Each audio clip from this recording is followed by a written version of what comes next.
welcome. Hey everybody, welcome to Select to Reflect workshop. My name is Amy Bush and I am the general manager here at the Cox Fitness Centers in Atlanta. And I may even be your coach for the Cox Family Feud, the program that we have going on now. If you're joining outside of that program, this is a great workshop just to mentally kind of get ourselves in line with our goals. But as this program comes to a close that we're doing, I thought it would be a little bit appropriate to dig a little deeper into the mental side of the wellness journey that you're on by focusing on reflection. So I've got to experience with some of my participants just the impact that reflection has week after week when we're checking in and talking, and when they're selecting also to be mindful of their habits and taking an inventory on those positive progresses that they're cultivating in their lives. So why select to reflect? Many times as we're working towards our goals, whether professional, financial, personal, or just this wellness journey, we're too busy working to accomplish those goals that we fail often to take the time to do the inventory of all that we've done. We're just so busy trying to hit those goals, doing the work, that again, we don't take a moment, a pause to look at all that we've done and to kind of congratulate ourselves. So here's some of the top 10 reasons why you should reflect. Reflection has the power to make us better human beings. It helps us to learn our strengths and our weaknesses. It helps us to know ourselves better, so looking for patterns or triggers, and then leads to cultivation, which increases our understanding of ourselves. It also helps us to be in line with our goals. It also helps us gain beta, or we say knowledge of what's going on in our lives.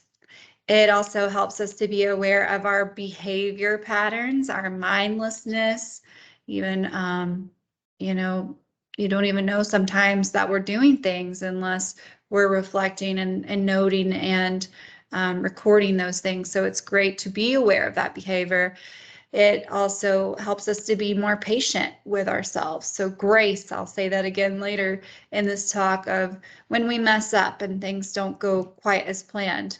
It also helps us to be more accepting of ourselves. So progress over perfection, you'll also hear that a couple of times in this workshop. And then it helps us to be happier. So reflection is not, something that should be discarded as, oh, that's the mindful, in your head kind of thing. No, it really helps push you forward and launch you forward in your goals, and helps you to retain those goals and really reach for the completion of those goals. So starting with visualization is a great step. Finding a calendar and working on filling in those squares, whether it's your just typical wall calendar. Think of it as a vision board for your accomplishments. So writing down movements that you're doing when there is no movement, recording rest days, the victories over your food or mental health components as well, when you've had some of those good days. You can even join in on the Golden Star program, which is something I've done with several different clients of mine, where you can even get your kids involved and putting golden stars, the little golden foil stars that you got as a kid.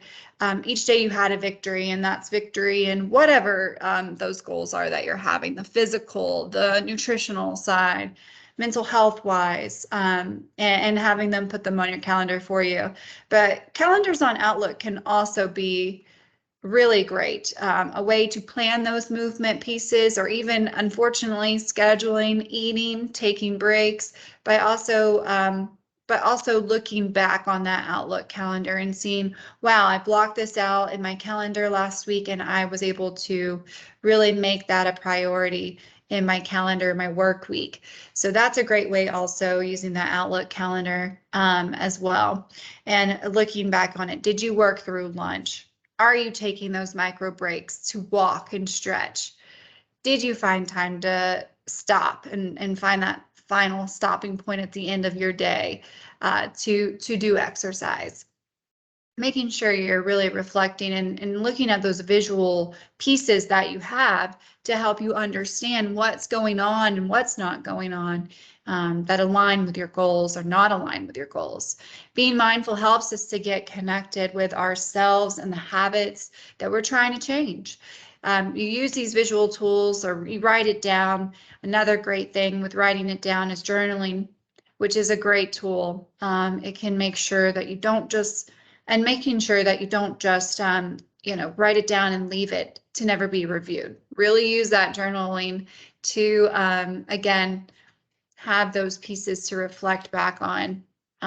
If you write it down, yes, there is a part of letting it go and putting it pen to paper, but you've got to go back and review it because there is that power and reflection like we're talking about today. So something else, some people, when they think of it, they don't reflect because they're too afraid to look back because it's going to tell them a story, or they're going to be looking through lenses of what they're choosing to see. And a lot of times that's the negative. So you really have to change it up a little bit, put on those goggles of positivity, because again, most times people walk down that route of what didn't I do? Even if there is so much on there that I did do, what did I not do? So instead, they look at that narrative, they have that narrative, they have those vision pieces to see what did I not accomplish. And we're constantly thinking, that 15 minutes should have been 45, or those fries that day should have been a salad, and we get nitpicky on all the small things. So it really takes this perspective change when you're looking at reflection. It takes a major shift to get away from the instant gratification society where we're constantly investing in and we want that change to happen so fast and just be a snap of our fingers, we're a different person. Just like diet culture is, we want the quick fixes. So you have to be okay with those smaller investments that you're making. After all, doesn't that penny that's dropped into your penny bank not add up over time, right? So you've got to think about these small little changes that you're cultivating in your life for that long-term lifestyle change. And reflection gives us the opportunities to spark also gratitude for all that you've been able to accomplish and help shine light on who you are still becoming. Again, we're all evolving. We're not in this final state of perfection by any means. Again, that's that human, we're human, not perfect, so really looking at that and your perspective change as well. Work to see the positives and give yourself the credit where you deserve it. Each week, start with one positive thing that happened that week. Celebrate those wins, no matter how small, like I said, and work on rewriting the narrative in your mind. Don't give in to that negative self-talk that tells you otherwise, or that you're not doing well enough, or you might as well quit.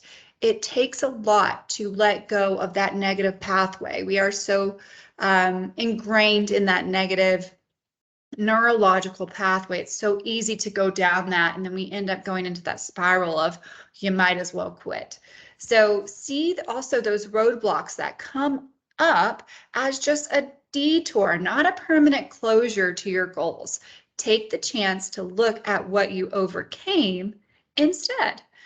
Love the quote, "A setback only paves the way for a comeback," and that's from Evander Holyfield. You'll see that in a couple of weeks later's quote of the week, and that is just so powerful in really having those setbacks and using those setbacks to pave the way for a comeback, to launch you even further forward. So think of that band coming back in a slingshot, and then the release of that band, which we we take as that detour or as that setback, and think of it as that launching forward to getting closer to our goals. And then give yourself grace. Like I said, we're human, not perfect. There it is again. And again, progress over perfection. All right. So do not fail to start again. And when we talk about this, a lot of people have an idea of where that start again comes from, that comeback state. You know, where it begins is it doesn't have to be a new month, a new year, or a new week to start over. Think of it, every day is a new chance to start again. Just as the moon comes up and the sun will rise again. That is your nature's way of starting again and your way of starting again. Don't let a slip up mentally derail you from where you're headed. Again, it is just a detour. It is not a permanent closure. It's not a permanent stopping point because you have failed to do something. And then don't overanalyze. You know, when we do review and reflect, we're not nitpicking on things. Do not overanalyze what you didn't do. Take notes, go inward, and then let go and move on, ready for the next week. I like to take these 1 week at a time. Again, I think that's a great block, 7 days to really look over, reflect, look for those patterns, look for those things that derailed you, look for those highlights and amazing things, and then focus on the next week. Weekly is fantastic. Again, the overanalyzing, not looking every day, maybe just having that week at a glance kind of mentality. I hope these tips helped you. I hope it inspired you. Thank you so much for joining this workshop. And if you have any questions, feel free to email me, amy.bush@coxinc.com. We really appreciate you guys tuning in and also signing up for yet another challenge from the fitness centers.